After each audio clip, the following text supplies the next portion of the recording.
Le management culturel est un sujet qui fait beaucoup parler de lui, notamment parce que les entreprises devenant de plus en plus globales sont confrontées, pour beaucoup d'entre elles, à ce phénomène. La question est simple, c'est comment prendre en compte des différences culturelles quand on doit faire de la gestion d'entreprise, au moment même où l'entreprise, pour sa part, est tentée de mettre en place des processus de plus en plus standardisés.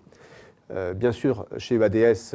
qui est une entreprise multiculturelle, européenne, la question existe par constitution, puisque c'est une entreprise franco-allemande, anglaise, espagnole et qui est de plus en plus globale. Notre point de vue chez EADS, c'est de considérer que le management interculturel, c'est d'abord du management. C'est-à-dire qu'on considère qu'un bon manager aujourd'hui est un manager qui est capable de gérer les différences culturelles. Et pour ça, la meilleure façon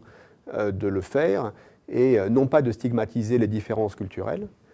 mais plutôt, au contraire, d'essayer d'être le plus explicite possible dans l'ensemble de ces démarches. Si je donne à un collaborateur un objectif particulier, je dois aussi lui dire ce que j'attends de lui en termes de reporting, en termes de qualité des résultats attendus. Dans ma culture, si je donne un objectif particulier à un salarié de ma culture, il est implicitement reconnu que j'attends de lui telle chose à tel moment et de telle façon. Si j'ai affaire à une personne qui n'est pas de ma culture,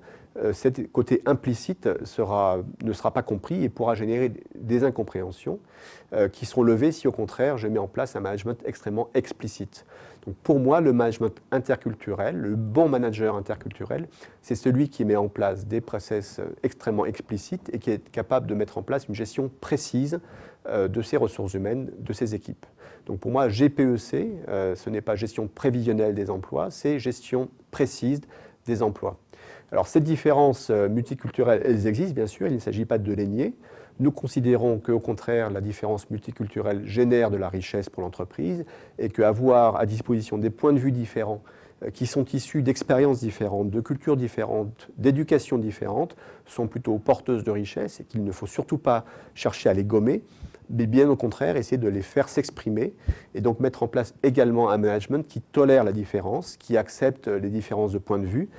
qui est propice au dialogue et qui est propice au dialogue constructif. Donc là aussi, le manager interculturel